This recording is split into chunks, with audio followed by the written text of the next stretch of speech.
ወጪ እንደዚህማ አይሆንም። ያጂ በያለ ያጂ ባክሽ እኔ ተናግሬ ሰውን ቢሽለኝ በጣም ነው የሚያናደኝሽ። አጂ ልጠጣ? ኧረ ታይ ገኒ ታይ። አሁንም ተነብያለሽ አይደል? ይሄን መጽሐፍ ምን ላድርግ ብለህ ነው? ምን እንደሚልሽ እንደው ቁጭ ብሎ ያዋራሽ እንደሆነ እናያለን። ለመሆኑ ከየት እየመጣህ ነው? ከአባታችን ቢሮ ነው። ከአባታችን? ከአባታችን ነው። እንደውም ያንቺ አባት ለካ ከአባታችን ስላልኩ ነው ግራ ይገባሽ። ይኸውልሽ እኔም ቤት እኔ በምን አምናለሁ መሰለሽ? በአንድ መርህ አምናለሁ። በምን አይነት መርህ? ይኸውልሽ ሰው ከወደድኩኝ የዛ ሰው የሆነ ነገር ሁሉ የኔ ነገር ነው ብዬ ነው የማምነው። በቃ ስትል ለምሳሌ አሁን ሚኪና ቡሽ የሚባሉ ወንድሞች አሉ። የሚኪ ፒያር የኔም ፒያር ናት፣ የአቡሻ ፎንቃ የኔም ፎንቃ ናት። ገብቶሻል? የኔ ትርታ ደግሞ የነሱም ትርታ ነች። ዋው! እሺ እነሱስ ያንተ የሆነውን ነገር የነሱ ያደርጉልሃል? በትክክል። ለዛም ነው አንቺ እህቴ ነች ብዬ ስላሰብኩ አባትሽን አባት ያልኳቸው። ከደበረሽ ግን ይቀር። ለምን ደብረኛል? እንደዛ ከሆነ በጣም ጥሩ። እንደውም እዚህ ያፈራኋቸው ቤዛና ቹቹ የሚባሉ እህቶች አሉ። እሺ በቃ እህቶቼ ስለሆኑ ላንቺ እህቶችሽ ናቸው። ሰሞኑን ጊዜ ካለሽ አስተዋውቅሻለሁ። እሺ ደስ ይለኛል። እና ንገሪኛ። ምን ልንገር? ያንቺ የሆነ ነገርና የኔ መሆን ያለበት ነገር ካለ ንገሪኝ። ለጊዜው ያለኝ አባቤ ብቻ ነው። ቆንጆ። አባትሽ ግን ገራሚ ሰው ናቸው። እንዴት? ሰው እንደሚለው የሚያስፈሩ ሰው አይደሉም። እንዴ ቀረብ ስትያቸው አረጨው ታዋቂ ናቸው። ቆይ ግን እንዴት አስተዋል? ባለፈው ዕለት የአንድ ሀገር ቤቴን ዘፈን እያንጎራጎርኩኝ ለሳቸው ቡና እየቀዳው ተው ቡናውን መቅዳት ትተህ ለእኔ አንጎራጉርልኝ አይሉኝ መሰለሽ? የምርህን? አዎ የምሬን ነው። ያንቺ ወንድም ደግሞ በዛው ቀጠል ዝፍን። ምን የሚለውን? ቆይ እንደውም ላንቆርቆርልሽማ።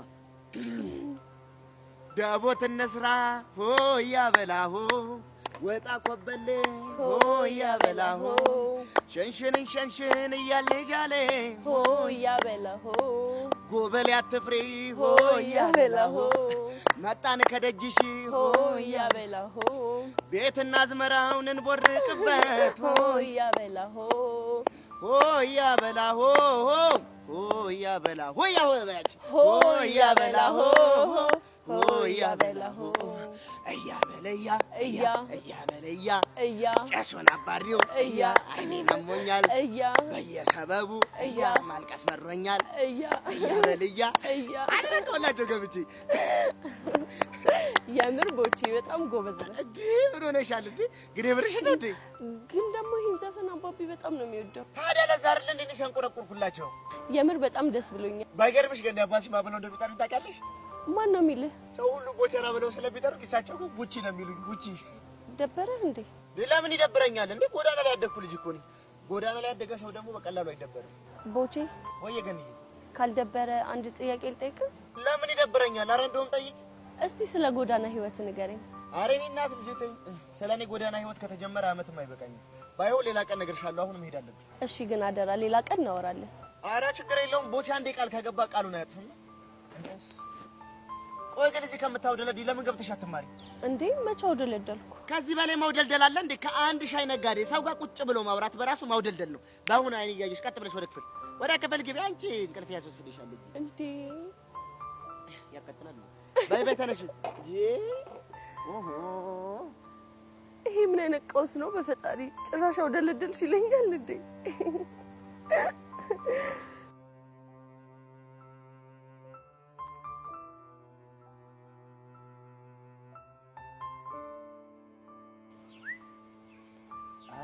ላይ የቡጫጭቅናት እያለች መጣችልሽ። እኔ በቃ ይቅርታሽን መሄድ አለብኝ። ወዴት ነው የምትሄጂው? እንዴ ቅድም ምን አልኩ? እኔ እሱን ካየሁ አላማዬን ስታለው መሄድ አለብኝ። አንቺ የሚያክል ሰውዬ እየመጣ ትተሽ ውስጥ ሂጂ። እግዚአብሔርን በጣም የሚያሳፍር ነገር ነው። እኔም እኮ ልብ ያገኘው ነው የሚለኝ። ግን በቃ ተረጋጊ። በስድስት መርጥላ በቃ ምንም እንዳልተፈጠረ አታርጊ። ሚኪ ፊስ ነው አለሁልሽ። አባቢ አማን አለው። በተይ ቀኑ ሙሉ እኮ አንተ ፍለጋ ስንከራተት ነበር። ማን እኔ? አዎ አንተ። ያሬድ ሰላም ነው? አለሁልሽ። ቢዚ ደህና ነሽ? ደህና ነኝ።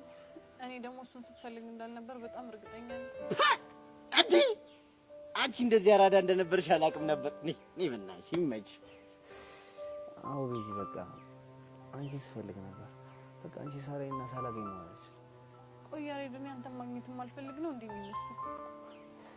እሱማ እኮ ያው እኔ የምለው ግን እኔ ራሱ ከእናንተ ከመሀል መውጣት የማልፈልግ ነው እንዴ ይመስላችሁ?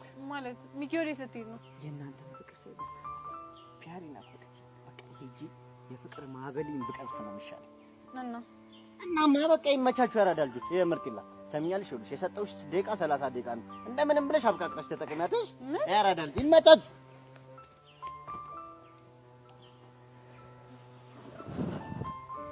ያሬድ ግን መቼ ነው እኔ የምልህን ነገር የምትሰማኝ? በዚህ ሁሉ ነገር እኮ ሰምቼሻለሁ። እና ታዲያ አሁን ምን እያደረግክ ነው? በቃ በዚህ ልቤ ሊሰማሽ አልቻለም። ህሊናዬ ደግሞ በቃ እቺ ልጅ አታሰቃያት ተዋት ይለኛል። ልቤ ደግሞ መልሶ ይሄን እናገኛት።